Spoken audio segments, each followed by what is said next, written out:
What's happening, everybody? Welcome to another episode here, the Side Guys Football Forum. I'm one of your co-hosts on the side, joined as always by my good friend, my good buddy, the other half of the Side Guys, the Tad the Side. And Tad, entering week 3, it has been an interesting first couple of the weeks for the NFL season. We're seeing the offenses just struggling. I remember you mentioned this a couple episodes ago about just, maybe the lack of that fourth preseason game is really, playing its toll now towards the beginning of the season. We're seeing, a lot more field goals. I have a very interesting stat about that later in today's episode. But just, through 2 weeks of the season, it's been a little bit different than what we're used to from the NFL. And I'll give credit to who said this, but it was Dominique Foxworth, former NFL cornerback, on the Le Batard show. They were asking him, and by the way, he is a not guest writer, he is a assistant writer, whatever. He's part of the writing team of that Aaron Hernandez show, Dominique Foxworth. And I was like, wow, okay. And I had to look it up. I'm like, did he know him? And nope, he's just a good writer and a former football player. So they're like, yeah, you're hired.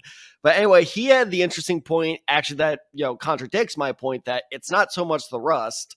It's that NFL defenses have just caught up because offenses have just been exploding so much that he's like, if you know how the coverage works, they're playing deeper coverage now. Yeah. And so he's like, eventually the offenses are going to catch up, and that's what makes football so great. But either way, like I said, it's been boring as hell the last 2 weeks. I would say boring as hell. There are some games that are a little bit of a snore for sure, but just, Did you watch that Rams-Cardinals game? I didn't watch all of it. Yeah, boring. Once it became a blowout, then it was like, okay, it's a little tough to watch. And the Rams unfortunately were not able to make any sort of traction in that game to sort of make it a comeback. So that's what sort of made it, laughable to even finish watching that game. But hey, as a Kyler Murray fantasy manager, I was all for it. To believe me. So Thursday night, boring as hell. We got to see a little bit of Drake May, so that was a little interesting. We got to see like 4 minutes and 3 passes from him. Yeah, I know. I wish we would have seen 9 minutes because they could have brought him in a lot sooner. They could have. Unfortunately, they didn't. But, But anyways, heading into week 3, hopefully, now, like you said, maybe the offenses have caught up to seeing what the defense have been doing the past couple of weeks, and maybe we should see a little bit more scoring output from a lot of these teams and just sort of like, quote unquote, normalize the NFL season here, but we'll see how it goes here. But guys, regardless of how things are going, with these sort of changes that are happening in the NFL, this is sort of affecting your betting plans. Get into the action with our good friends at Underdog Fantasy, because maybe this could sort of play into your betting strategy as far as like, okay, we're seeing a lot more low scoring output. So you want to bet some of the unders with some of these player props and some of the overs with some of the defensive player props. Cause you could bet with both, NFL as far as the offensive players, so your standard, your quarterbacks, your receivers, your running backs, all that stuff. But you can also bet on the defensive players as well. So it's like, how many tackles is a player going to get? How many sacks is a player going to get? So, Underdog got you covered there on all player props there when it comes to the NFL season. You can bet on the college football season. You can bet on the last couple of weeks of the MLB regular season. The WNBA playoffs is about to tip off. You got the NBA season pivoting up in October. There's a lot of things you've been betting on. Get into the action with the good friends at Underdog Fantasy, because right now, if you use our promo code DESAI, that promo code is DESAI. You can double up on your initial deposit of $10 or more, up to $500, courtesy of our good friends at Underdog Fantasy. And like I mentioned, you bet that $500 into your account using our promo code on your first deposit only the first one, unfortunately. You could bet with potentially up to $1,000 on their betting platform. You can bet on the website, very easy to use. You can use the apps both on their Apple and Android devices as well. Very easy to use, very user-friendly there as well. So that promo code, once again, guys, is DESAI, DESAI. Double up on your initial deposit of $10 or more, up to $500, courtesy of our good friends at Underdog Fantasy. So, Tad, here we are entering week 3. We are at the end of the week. this is the time to get into our start sit decisions like we usually, do. We do the waiver wire stuff at the beginning of the week. We do the start sits at the end of the week. So heading into the week 3 NFL slate, Tad, do you have a start or sit for me at the quarterback position this week? Two things before we get into that. One, if you are betting with our partners at Underdog, probably take the under. That's probably the safest bet. Sorry, my mom is calling me right now. I can't talk, Mom. I'm podcasting. We could do that live on air, but I really don't want to do that. Two, yeah, it'll be like an hour and a half podcast. Probably. I mean, yeah, your mom's fantastic, but yeah, unfortunately, we don't have time for that right now. I get the chatty gene from somewhere. Accurate. Yeah, very accurate. Very much so. But the second thing is, and you and I know this very well because we covered all these injuries. The injuries this week are insane. So that's why one of my picks later. Yeah, for sure. Start them, sit them. We're only going to get to 6 to 10 players in this episode. But I'm kind of doing the end of the show at the beginning. If you need more focused help, we've already helped 2 people this week. Let us know right below Twitter. Our socials are going right below. Hit us up with the DM. Should I start this guy? Should I sit this guy? Because we know a lot of you are struggling with the lineup. I don't know if you saw, but unfortunately, someone drafted a lineup of entirely hurt people. Yes. Did you see that? I've seen a lot of viral pictures of that. Yeah, for sure. So bottom line being, let's start off on a positive note. Let's start off with the sit. Okay. Because this person sucks. And I told you he sucks. Ted, why'd you storm off the set when they drafted him? Ted, you should be happy. Ted, doesn't he look so good? Well, I told you motherfuckers that this guy was inconsistent at best. Don't give me that little head shake of how dare I? How dare you, sir? You were the one calling me crazy because I wasn't happy. Yeah, but there's no need to drop an obscenity at me and Al. Absolutely that was a little unnecessary. Yes, I told you guys. Oh, Ted's not that bad. Well, you know what? Anthony Richardson threw 3 picks last week against the Packers. And nothing against the Packers defense, but they're really not 3 picks good. They're good. They're not so good that they should absolutely decimate what should be a very talented, very stacked Colts offense. So moving forward, Anthony Richardson is a bench in my book until he can prove that he can perform consistently. Okay. So you look at, he has 3 touchdowns, 4 interceptions on the year. Not great. And plus, again, it's his touch that worries me. Because there was a particular interception against the Packers where, it was, I'm forgetting what receiver it was. It was about a week ago, obviously.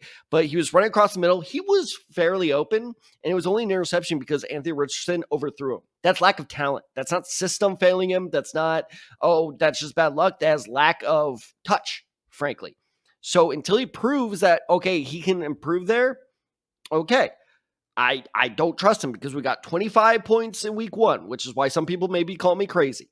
But then we got 9 points, 9 in week 2. And I think this is going to be the kind of season where he's going to have weeks where he makes me look like a fool and I'm all happy and be like, I knew you were good. Oh, you suck.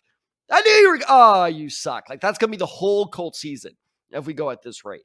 And plus, you look at who they are playing this week in the Chicago Bears, a surprisingly stingy defense. They have yet to allow a quarterback to score over 15 points this season. They shut down CJ Stroud last Sunday night. CJ Stroud, God, this hurts to say. CJ Stroud is much better than Anthony Richardson. If they can shut him down, they can definitely give Richardson some trouble. So I don't trust him this week. And honestly, moving forward, I still don't trust him. Yeah, with Anthony Richardson, it's not a glass case of emotion. It's a roller coaster of emotions this entire season. Because, it's going to be, I agree with you. I think there's going to be weeks where it's just he's absolutely balling out and he's proving to be that number 4 overall pick from a couple years ago. And it's you're going to be this is the face of the franchise. And it's optimism all around. But then, you will have, I think, a couple dud weeks where it's just man, you're missing the touch. He's overthrowing receivers. He's not diagnosing the defense as well. He's running what he probably could be throwing, situations like that. So it's I think it's still going to be a lot of growing pains because, Tad, I remember texting you about this. I was like, what? This is his 6th career game, right? Because he played 4 last year. And so now he's heading into his 7th career game in the NFL. So it's just yeah, there's still a lot that this guy needs to develop. Because I mean, I remember I loved Anthony Richardson during the draft process, but I also knew I very much was in the boat that just like there's a lot that he needed to work on. I'm not saying that he didn't, he was a perfect prospect, but I just thought that, he was the right sort of set of skills for a quarterback that I think with the modern NFL, the Colts will be happy that they draft this guy. But just, yeah, it'll take some time. And so, yeah, I think this season for sure, as long as he stays healthy, which is a big thing that we keyed all offseason as well, you'll see some growing pains, but I think you will see those glimmers of light where it's just like, okay, I understand why they draft this guy, but there is going to be a lot of, sitting in a dark room wondering why the hell did the Colts draft this guy? So you'll get both this year. Otherwise known as my week in a nutshell. But now a couple things off that is you are correct. It's something like his 6th or 7th career start in the NFL. However, you also have to remember that, this week will be, I think, his 23rd or 24th career start in his life. Yeah. He only had, I believe, again, I may have these numbers slightly off, but he definitely started under 20 games. I believe it was 17 games going into the NFL. Again, in his life, spanning high school and college. And so it's maddening of like, we have a quarterback that's, started under 30 games in his entire football career. Yeah. And you cannot depend on a guy like that to save your fantasy team. Now, if you're like me with one of my 3 teams where, Ted, I have Anthony Richardson, I have no one else, who do I get? And remind me to actually make this move either today or tomorrow. Jared Goff in ESPN is only rostered at 53% of leagues, and he goes up against Arizona, who has the 21st ranked pass defense as of the season. I know they just made the Rams look like fools. Let's also not forget, going back to the whole injury thing, half that Rams offense is not playing.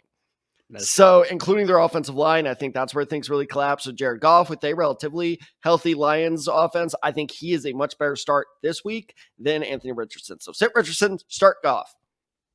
I like It's called a 2-for-1 deal. 2-for-1 deal. Yeah. So I also have another option here because I got to start at the quarterback position. So in case you don't want to start Anthony Richardson this week, I'm going to go with the name that, we've sort of been bringing him up the last couple of episodes. And Al is not a fan of this guy at all, but for some reason he has entered the starting fantasy quarterback conversation here. Derek Carr. Oh, he did the thing. Playing against the Philadelphia Eagles this week. And I mean, Ted, the Saints are sort of the talk of the NFL right now because through 2 weeks of NFL action, Carr is your QB3 in fantasy football circles right now. He'd be higher if it weren't for the scores added on by Aaron Rodgers having a very good vintage performance against the New England Patriots on Thursday night. So he is now, unfortunately, your QB number 2. So Derek Carr slipped to number 3 here. But yeah, the Saints offense is just on fire right now. They have 91 points scored through the first 2 weeks of the season, tied for the most passing touchdowns in the league and the 11th most passing yards in the league. And Ted, we saw that Monday night game between the Eagles and the Falcons where the Eagles had this game sealed. There's a drop catch by Saquon Barkley, allowed the Falcons to have a game-winning drive and to throw that, Drake London fans rejoice, man. Oh, yes, we did. Yes, we did. Game-winning touchdown at the end there. The Eagles have given up the 5th most passing yards in the league right now. They are tied for the 3rd most passing touchdowns allowed as well. So, just like, yeah, things that we saw from last year for this Eagles defense are carrying over into the beginning parts of this season where it's like they're also dealing, the injury bug again. They're dealing with some injuries. They're just not looking as sharp as they could be on the defensive side of the ball. And yeah, when you have an offense that's just clicking on all cylinders right now, that is not a matchup that you want as far as the defense. But on the flip side, that is where you want to take this quarterback here in Derek Carr. Because yeah, Tad, I got to pose this question to you, but just like based on what we've seen from Derek Carr, and if he puts up another solid performance here in week 3, which I think he will, has Derek Carr entered that conversation of being an every week starter in fantasy football this year? Yes, if he performs well this week. And this is why I'm like, oh, you did the thing is because, obviously week 1, everyone was like, all right, of course he did well. It was Carolina. Exactly. And then week 2, I feel like everyone was like, oh my God, they just blew out the Cowboys. Of course, I'm not saying I called the Saints blowing out the Cowboys, but I did call this in the summer that Cowboys defense is not as good as people think. And again, going back to that injury bug, Deron Bland brought that up. Yeah. Deron Bland is out. So their secondary is much weaker than it has been. Plus Trevon Diggs, and we've been saying this, or well, at least I have. I don't know if you necessarily agree with this take. He's the most overrated corner in the league. in my opinion, Trevon Diggs. So bottom line being is like, I was surprised by the blowout, but I wasn't like shell shocked. I'm like, the Saints are legit. I'm like, no, the Cowboys are just that bad. Yeah. Like I honestly, how about this for a hot take? It really wouldn't shock me if the Cowboys are last in the division this year. The Commanders are looking much better. Wow. I mean, think about it. The Commanders are looking much better than we thought, or at least I thought. Giants are the Giants, but they're competitive. And the Cowboys, man, like now, especially now that Dak got his money, it's like he has no motivation. I know I'm not calling him unmotivated. I'm just saying that extra little spark of I need to perform well to get paid. That extra little spark is gone now. That's true. So That's true. I don't know. Just generally, I'm not that impressed by his performance against the Cowboys. I'm not that impressed by his performance against the Panthers. Now, the Eagles, I completely agree with everything you said. Their secondary is weak. It was weak last year. It's better so far this year, but still weak. So if he performs against the Eagles, if he pulls out a win against the Eagles, 100%, especially because the quarterback position has been so weak this year, it's him, Baker Mayfield, and Aaron Rodgers in the top three going into week 3. No one predicted that. 0 people predicted that. It's very true. If he shows up with I'll say 15 to 18 point performance, I'm calling me a believer, but for now, I'm still a skeptic. Fair. But yeah, in case you need a spot start or a streaming option this week, Derek Carr is only rostered in 63.6% of ESPN leagues as well. So, I mean, yeah, he is out there, and it's like, get on that train early before everybody catches on. It's like, you know what? Just like, taking the Tad approach where it's like, I want to see what week 3 will do, then jump on that bandwagon. Everybody else will sort of take that same route. And yeah, you may miss out on picking up a potential, we're still a little bit cautious here, but potential top 10 fantasy quarterback this year. Real quick, do you want to guess who QB4 is?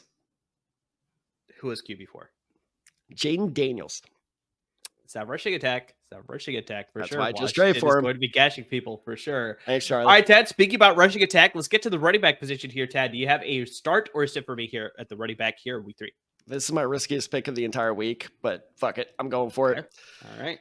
I'm saying if you have this person, probably don't put him as your RB1 or RB2, but he's an interesting flex option.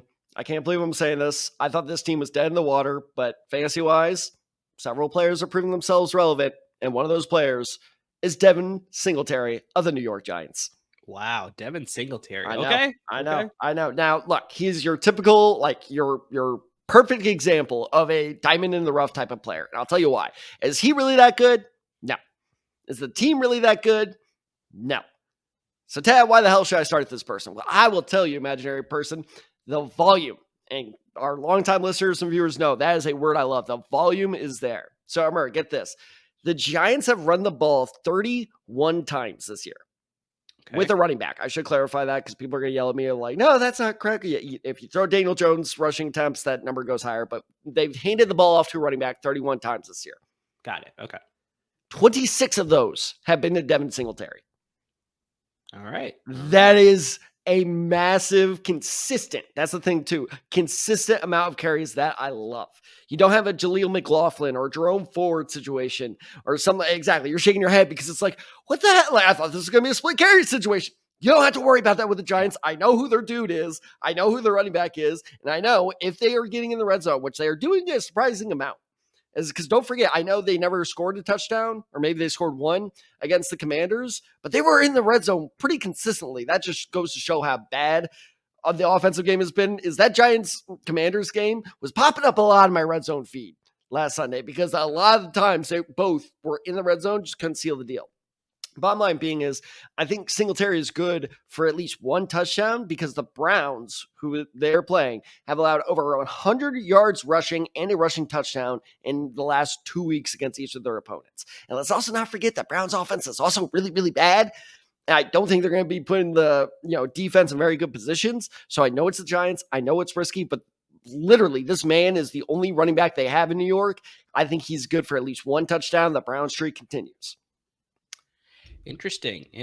Yeah, I think a lot of people would side towards the fact that the Browns having very good opposing defense will limit whatever the Giants can do on offense. That's my whole point. They have the reputation of a good defense, but so far, like mid. As my students would say, they're mid.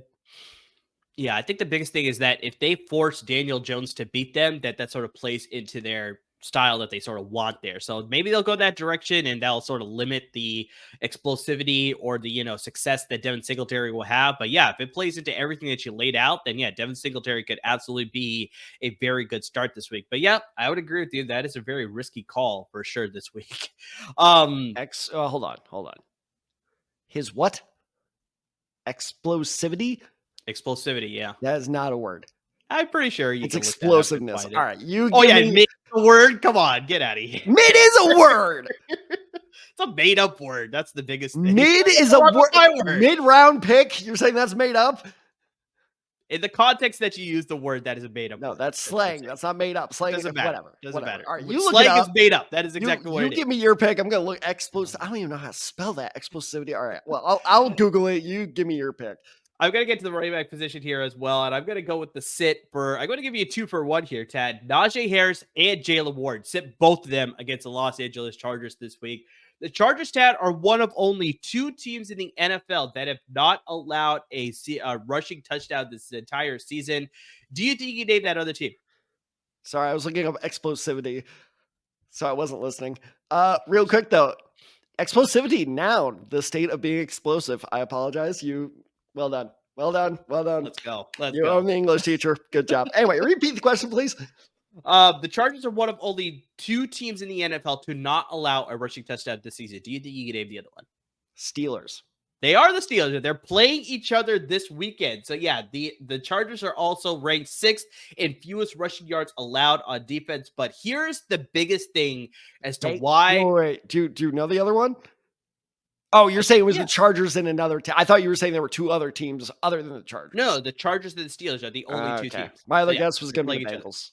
Yeah, no. So here's a disparaging stat for you. And Tad, I know you're not a big fan of Najee Harris anyways, but I know you're sort of a fan of Jaylen Warren here. Yeah, but regardless of that, this is just very concerning for the Steelers offense, especially when they hired Arthur Smith to be their offensive coordinator and lead a rushing attack. So the Steelers ranked 1st in rushing attempts this season, which is like, okay, you'd expect that with Arthur Smith. Yeah, I was about to say Arthur Smith, yeah. Here's the discouraging thing, though. They are ranked 28th in rushing yards per attempt. So they're running a lot, sure. That they're clearly leading. Yeah, they're 2-0. They're 2-0. Yeah, they're 2-0. Yeah, exactly. I really just don't understand that. I really don't. So yeah, they're running a lot for sure, but just unfortunately, they're not getting a lot of yards off of those attempts. So just like, yeah, you're just constantly, death by 1,000 paper cuts. I think that's a common phrase there, but just like, yeah, here they're not even scoring touchdowns. Like Tad already sums up that Denver game pretty well. Exactly, but just like Tad said, it's like they're not even leading to pay dirt, so it's like they're not even scoring that much on offense. And so, yeah, I think the Steelers team is going to win on the backs of their defense. Like, I mean, they have a very good defense. They have only scored 1 touchdown on offense, Dad. Do you know who scored that touchdown? I do actually, because it was his first NFL touchdown. What's his first name? Darnell Washington? Yes, Darnell Washington. I was laughing because I was like, remember when people were saying maybe we should make him a tackle? Yeah. No, exactly. He has scored the only offensive touchdown for the Pittsburgh Steelers this entire season. They are tied with the Carolina Panthers and the Denver Broncos for only scoring 1 touchdown through 2 weeks of the season. Jim Harbaugh is a very smart coach. I think he's going to first force Justin Fields to beat this team for the Steelers to get this victory. And just because of that, they're going to limit the run game.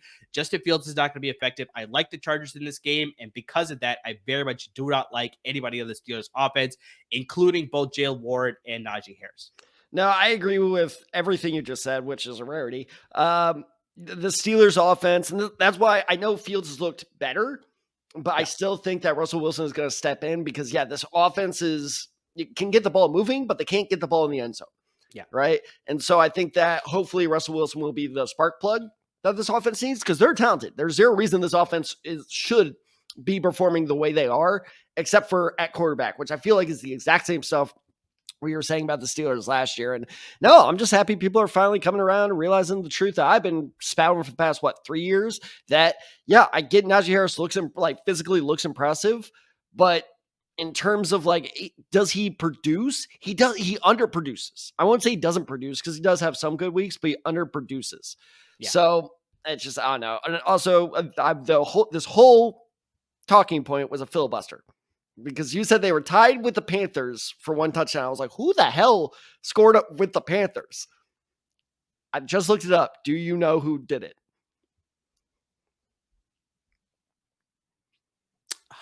I don't. I must have missed this one on Red Zone. It is now backup quarterback Bryce Young. Rushed for a touchdown, apparently. So he is benched now. Yes, I remember that. It was at the very first game of the season. It was against the Saints. I remember he like scrambled Oh, and that's barely right. got in. Yeah, I remember that. Okay, now I remember because I remember that touchdown. No, I do too because that was the week I had the Bryce Young throwing for one touchdown bet. I was like, come on, man, just toss it. Yeah, that hurts. It was the worst. So that anyway, I remember. Yeah, so that is the only touchdown Carolina scored. I am so sorry, Panthers fans, if there are any at this point. We'll see what Andy Dalton can bring to that team now going forward. But Start him, sit him, it's been rough for sure. All Panthers. It's rough for sure. All right, Taylor, let's get to the receiver position here. Do you have starters here for me here? So between Anthony Richardson and this pick, this is what I'm going to deem the traitor episode because I'm going against all my literally my two biggest fandoms. I'm going against. I'm going to hear this from my friends. I'm saying sit Quentin Johnston. Quentin Johnston. I know. Okay. I know. Okay. He's coming off literally a career game. That was awesome. Easily. That was great. Two great classic Quentin Johnston. That's the shit he did at TCU. Stretch the field, a go route touchdown that he makes it look easy. It's awesome. That is why the Chargers drafted him. I don't think you're going to see that all that often this season. I think that was kind of a flash in the pan performance. It's nothing against QJ. I'm glad his skills, especially as a route runner, seem to have gotten better. So he's definitely, I'm not saying like he's so bad, drop him. I'm just saying sit him. Because you look at the Chargers offense, this is exactly like we thought. They are who we thought they were. Where it was, all right, what do we do? Run it. What do we do? Run it. What do we do? Run it. It's 3rd and 13. What do we do? Run it. It's just like, oh, God damn it. Like, all right. Like, Chargers fans, I know you must be happy with the start. But, God, it's boring. It's so boring. This reminds me exactly because it's the same offensive coordinator or Baltimore like 3-4 years ago when I was like, I know Lamar Jackson's exciting, but God, you turned him boring somehow. How'd you do that? See, but the funny thing, Tat, is that this is effective for the Chargers because like we talked about, what's where the defense is changing here, where they're putting more, 2 safety looks in the back, or they have a safety over the top to cover on all plays now. It's like, now you're running the ball. It's like they have that less people in the box. So it's like this is playing into the Chargers offensive style. So that's why they're winning right now. It is. It absolutely is. And I think that's why, they're, especially J.K. Dobbins has been doing so well recently. But, again, I think that the whole point of this is we just spent 2 minutes talking about the run game. This passing game is the very definition of an afterthought. So, one, I don't think the passing game is going to be consistent enough to depend on. 2, let's not forget there's a receiver who went off in week 1 still on that team called Ladd McConkey. And so I think that'll be a big part of it. Like 1 week it's McConkey, 1 week it's QJ, 1 week it's McConkey. And like it's just going to go off depending on the game plan. And 3, let's not forget, I know he's going to play, probably, but Justin Herbert is definitely hobbled. Man, and I know we were just making fun of them, but Panthers are still very, very large men that could kick my ass in a second. He had 3 of them fall on top of him. I don't know what he did, but it looked painful. I was shocked when he went back in the game. I really thought it was Easton Stick time, which I never thought I'd say. But bottom line being, if Herbert's hurt, they depend on the run. I don't trust QJ because this feels like a very knee-jerk reaction from a lot of need. Like if you have Deebo Samuel on your team and you're like, oh, I need a receiver. This guy just scored 2 touchdowns. Get in there. Careful is what I'm saying, is because I don't think you can expect that type of production from him on a consistent basis.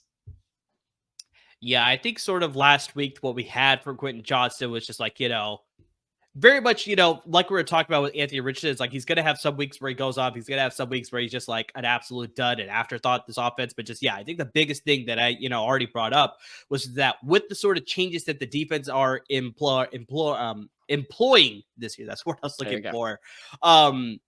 This Chargers run style first offense is going to be effective for, at least the first half of the season until defenses start to catch up with the Chargers specifically. That's like, okay, we need to load the box against this team because that is what they do. Then what we may see is like, we may see more passing from Justin Herbert, more where it's just like, all right, we lulled you into a false sense of security.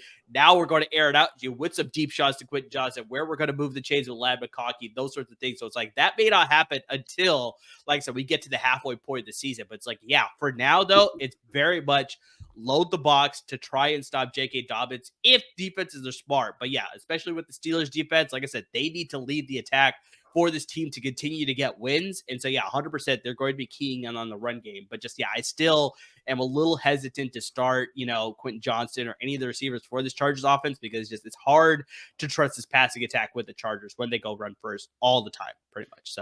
So question for you is, does the Steelers streak end this week? Of not allowing, wins? Of not allowing a rushing touchdown. Oh, yeah, that breaks too. Okay, you think that breaks? Yeah. Hold on. Because again, I'm filibustering. I'm trying to find the over-under on this game. Where is it? Steelers Chargers. There we go. Over-under is at 35.5. That's an under. That's an easy under right there. 35 points. 35.5 points. This game's going to be like 13-10.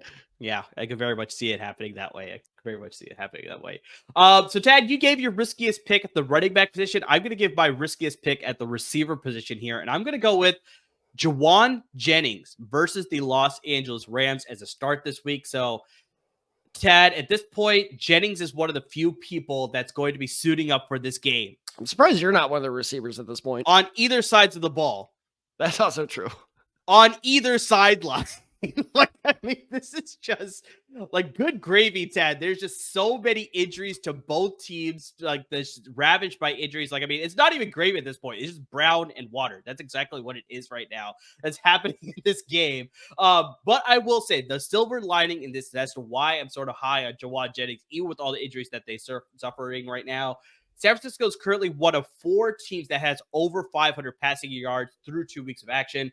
Brock Purdy is second in the NFL with 550 passing yards, but he's only behind because of that extra game. Aaron Rodgers is actually currently your leader as far as passing yards right now because of a great performance against the New England Patriots on Thursday. So, they're airing it out. Brock Purdy is not afraid to throw the ball right now. Jennings is third on the team in both receptions and receiving yards. And here's the key thing. The players that lead the Niners, the first and second player, Deebo Samuel and George Kittle, there's a good chance that neither of them will be playing this weekend. Deebo Samuel, more likely he's not going to be playing. George Kittle is still very 50-50 as to whether he's going to play. And so if you're missing your top 2 targets in your passing offense, we're still waiting for Brandon Ayuk to sort of get used to NFL action now with his holdout and getting his contract and all that stuff. So it's like, he may be a factor, but it may still be a slow going for Brandon Ayuk. So that's why I like Jauan Jennings to sort of fill that void.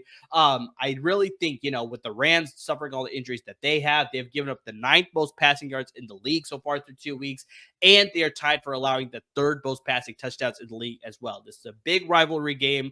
I like the Niners to sort of have a healthier, quote unquote, roster compared to the Rams.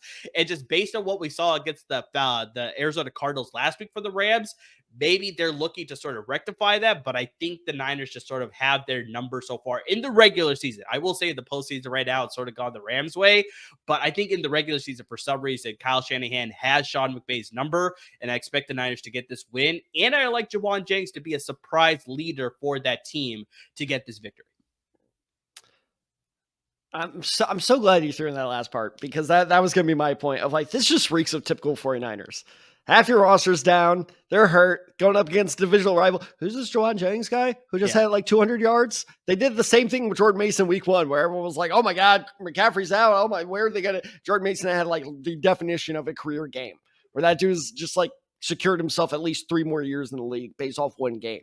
So yeah, no, I think this is true because this is usually a conversation we save for later in the season, but we're already at that point of, again, you got to pass it to someone. And it's exactly why, in our waiver episode, I said, look at Josh Reynolds with the Denver Broncos. I'm not calling, God knows I'm not calling Bo Nix good because he is looking very bad. I'm not calling the Denver offense good, but it's just they're going to pass the ball. And you got to pass the ball to someone. Yep. And so, yeah, I'm with it, especially even if Kittle does play, the dude's role in this offense, going back to even last year, has been diminishing. He has not been the focal point of this offense like he once was, which I think is smart. I think that Kittle will play longer than Travis Kelce because I think Ted, the bigger thing too is that if George Kittle plays, the defense is going to know, like, okay, this is Focus their on him. legit weapon Exactly. of the offense. We need to stop this guy. Let everybody else feast. It's very much like when you're playing basketball. It's like you're playing against the James Harden team, like prime James Harden. It's like, stop James Harden. Let everybody else beat you. And that's usually how you were able to beat the Rockets back in the day. So this could be very similar, where it's like, if George Kittle plays, A, he'll be possibly a little gimpy, but then B, the defense will know. It's like, let's stop him and let everybody else potentially beat it. So yeah, I think either way, like even if he plays, it's just like, yeah, the defense is going to key on it.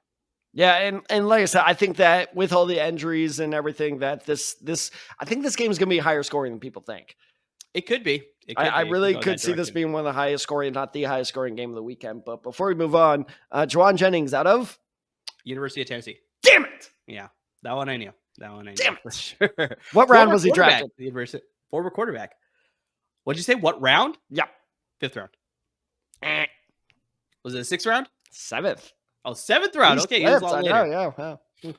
A lot later. Okay. All right. So we're talking about George Kittle, Tad. Obviously, I don't think, depending on if you're a George Kittle manager, you need to be making sure you're keeping track of the tight end position here. So let's give some tight end starts and sits here for week 3.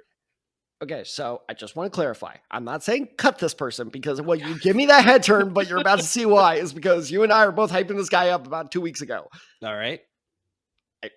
Keep a hold of him. I will admit, mistake on our part. We bought him the hype. Our bad. I'm saying Isaiah Likely this week. See, I'm going to go back to one of our former episodes, and we told people that just like, yeah, Isaiah Likely is going to be involved in this offense, but it's going to be very, just like a lot of other players that we brought up already with Anthony Richardson, some of these other guys where it's just like, they're going to boom every so often, but Mark Andrews is still a part of this offense. And so, yeah, it's just hard for me to trust him week in and week out. He is not that every week starter yet. We brought that up already. That's why you're a good co-host, because you're using the pronoun we. That's all you, buddy. I did not say that. I was like, no, I said because of Likely's athleticism, I think this is where Mark Andrews starts getting phased out. That's why I said I'm not totally moving off that take. Okay. I just think it's going to happen a little bit more gradually than I initially gave it credit for. Fair. Got it. So, and here's why, because it's not so much like, oh, Likely had a bad week, sit him. That's not it, because that's, how you fall in these classic fantasy traps. It's the drop of targets that concerns me the most. He had 9 targets in week 1, down to 3 against the Raiders. And again, the opponent matters too, because this Raiders defense, I will admit, looks better than I thought. But I still not believe in this Raiders team. I think this is a bad Raiders team that's just gotten a couple of breaks. So if Likely stuck against the Bengals, I'd be like, okay, just bad week, move on. But you only get 3 targets against a Raiders defense I still don't think is legit. That is very worrisome. I think a lot of people like me, I had to pull off a trade that I didn't necessarily love, but I had to get a tight end. So I traded for Dalton Kincaid. I know Kincaid's also had a kind of up and down start to the season. That's a guy I believe in, because his target numbers have stayed consistent. Likely's, if they're going to be like, as we've talked about, like a roller coaster, like with Anthony Richardson, that also means the production is going to be like a roller coaster. So right now, I'm not a believer in Likely. He's on my bench until I know, okay, now he's consistently part of this offense.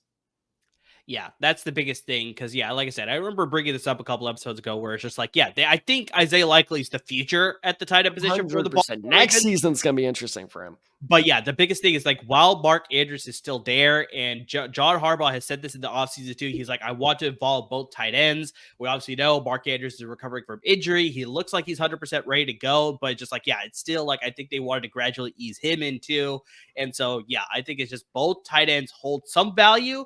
But I still think Mark Andrews is the leader at that position until we see more of like, okay, yeah, they're going to Isaiah Likely consistently. And so, yeah, exactly like Tad said, until you see those numbers at the target level really stay consistent week to week, then you can start to trust Isaiah Likely a little bit more as far as a fantasy star. But just like, yeah, unfortunately, for all you people that blew all of your fantasy acquisition budget in week 1 to get Isaiah Likely, it's going to come back to bite you, unfortunately, because, yeah, it's not going to be consistent week to week unless we see, praying that it doesn't happen, but unless we see, Mark Andrews re-injure himself, or just, for some reason, it's just like Isaiah Likely is just so much more of a better producer that the Ravens are just like, you know what, we have to make the swap. Isaiah Likely, you're a starter now, sort of thing. But just like, yeah, it's still tread with caution.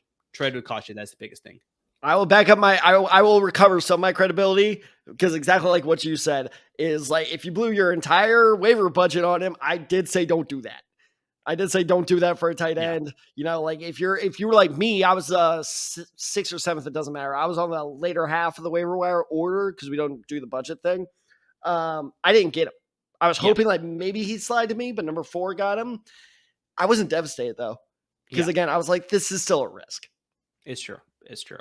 I'm going to go with the start at the tight end position here, Tad. You talked about the Raiders here. I'm going with the Raiders rookie tight end. I'm going with Brock Bowers here because, Tad, Brock Bowers is leading all tight ends in receptions and receiving yards. And here's the bigger thing, too, is that he's only behind Hunter Henry in targets. Hunter Henry played on Thursday, so he's got 1 game ahead of him. And he's only behind Isaiah Likely in fantasy points by 0.1.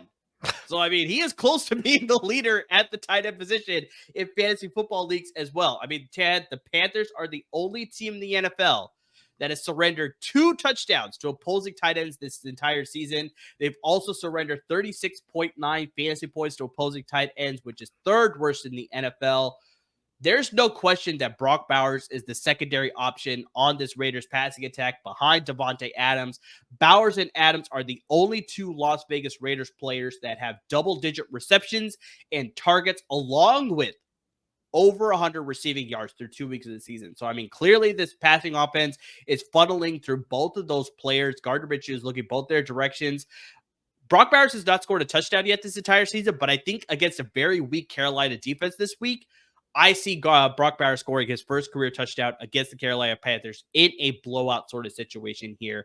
Even with Andy Dalton starting here with sort of, hopefully to rejuvenate this offense, this defense just still does not, entice me enough to be like, oh, maybe they'll play better with Andy Dalton at offense. No.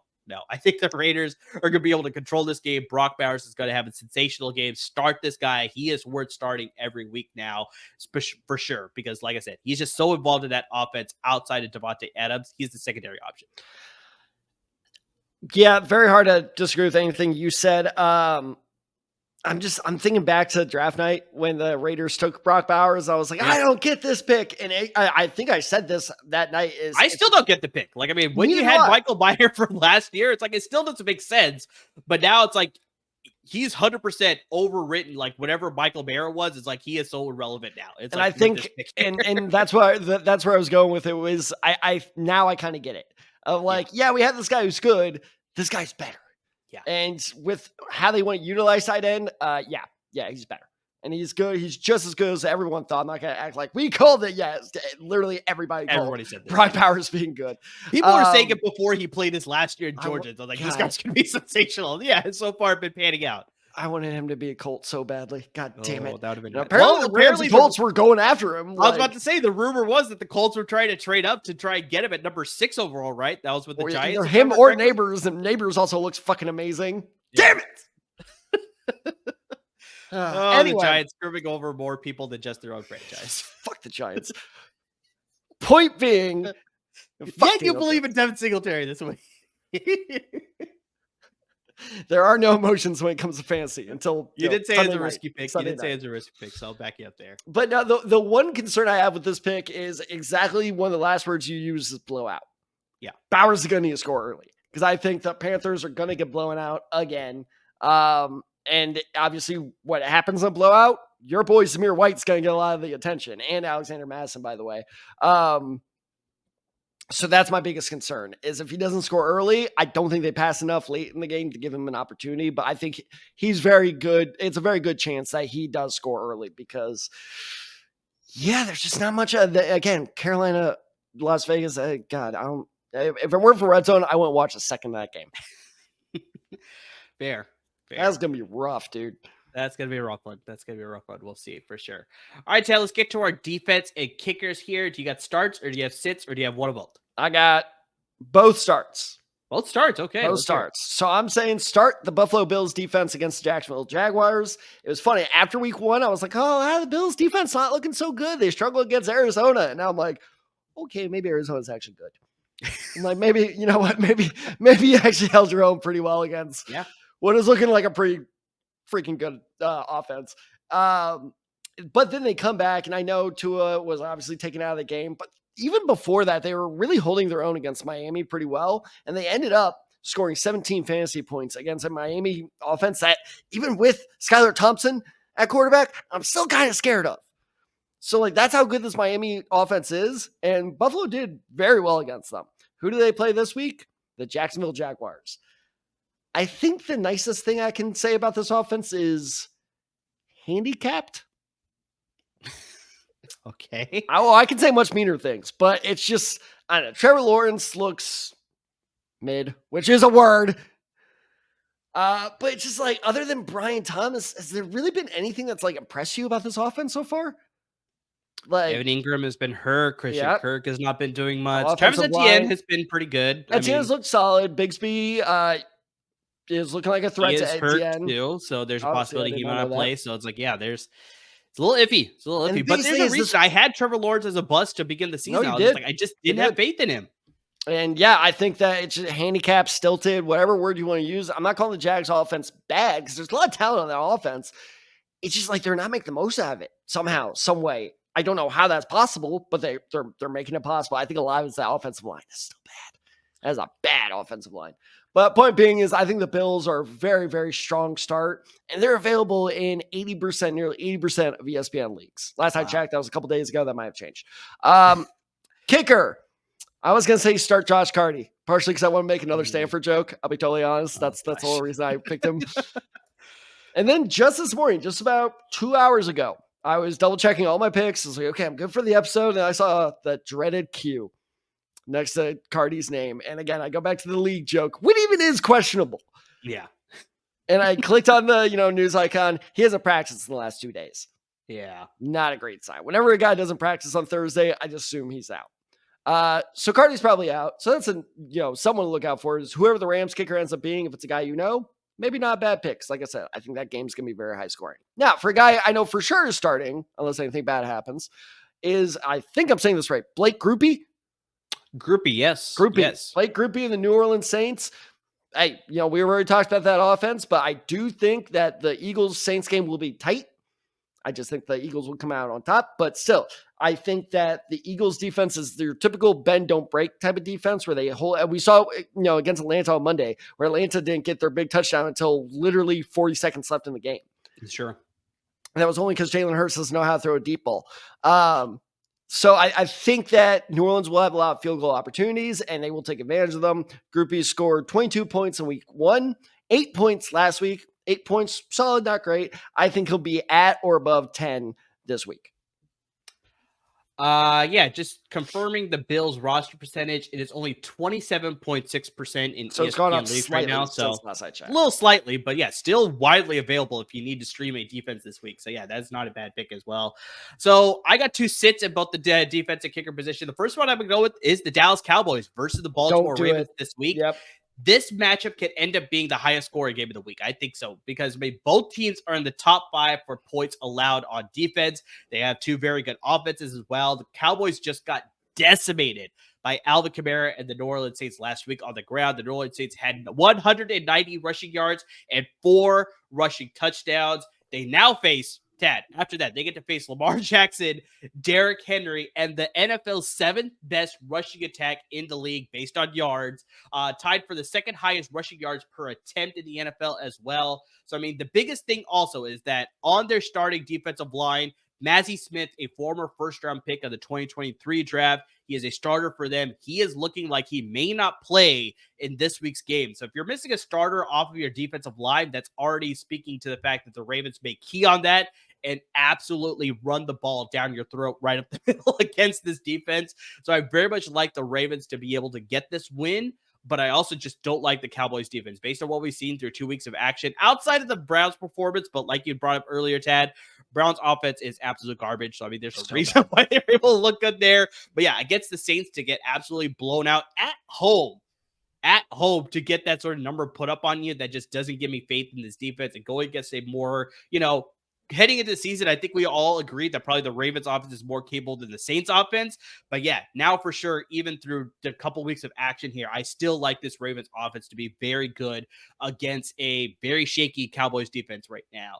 And then at the kicker position here, I told you I was going to bring you some stats about the kicker position here. So, I mean, we already talked about the offenses sort of struggling out of the gate here. So, I mean, honestly, it was tough for me to pick a sit at the kicker position here, Tab, because we're seeing a lot of field goals through 2 weeks of action. Week 1, we had 61 field goals converted.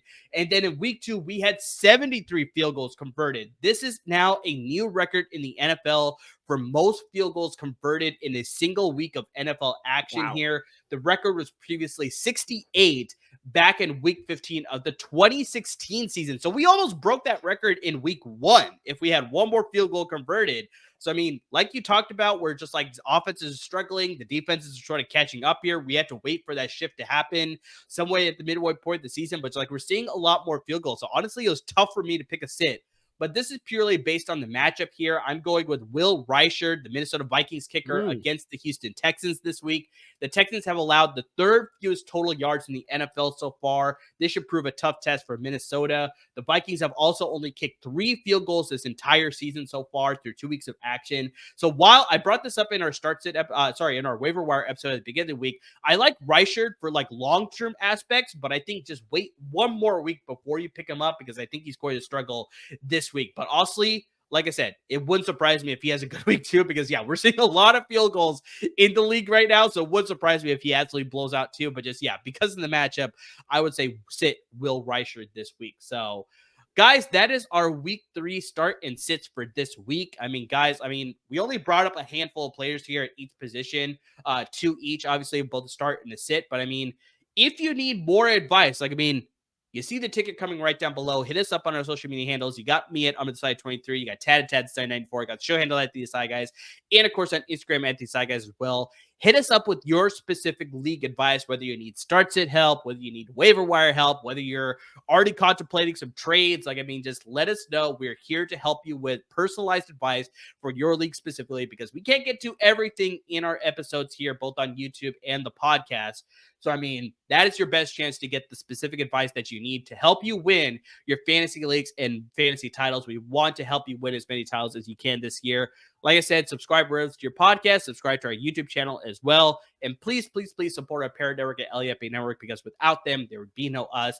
They're giving you a lot of great content when it comes to the Chargers and the Rams at the NFL level, and the Bruins and the Trojans when it comes to the college football level. Lots of great content coming from a lot of great content producers about all 4 LA football teams. So guys, to everybody who's already listening to the podcast, who's watching the videos, who's interacting with us on social media, who's asking a lot of fantasy football questions, who maybe even asking us some draft questions. We are not there yet, but if you want to ask us draft questions, we are your draft guys as well. To anyway and anything that you're doing to support the podcast, we really can't thank you enough. And don't forget to also check into the YouTube shorts on the LAFB Network YouTube channel, because just, a day or two after this drops, we will be dropping our week 3 favorite bets. And we went, 3 or 4 last week?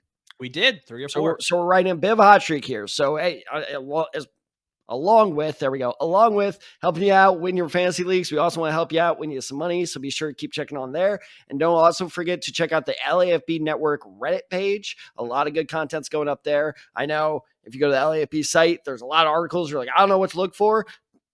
Reddit kind of organizes it for us. So be sure to check out there. We're very interactive there as well. So as always, everyone, thank you so much for listening. Thank you so much for watching. And please stay safe, everyone.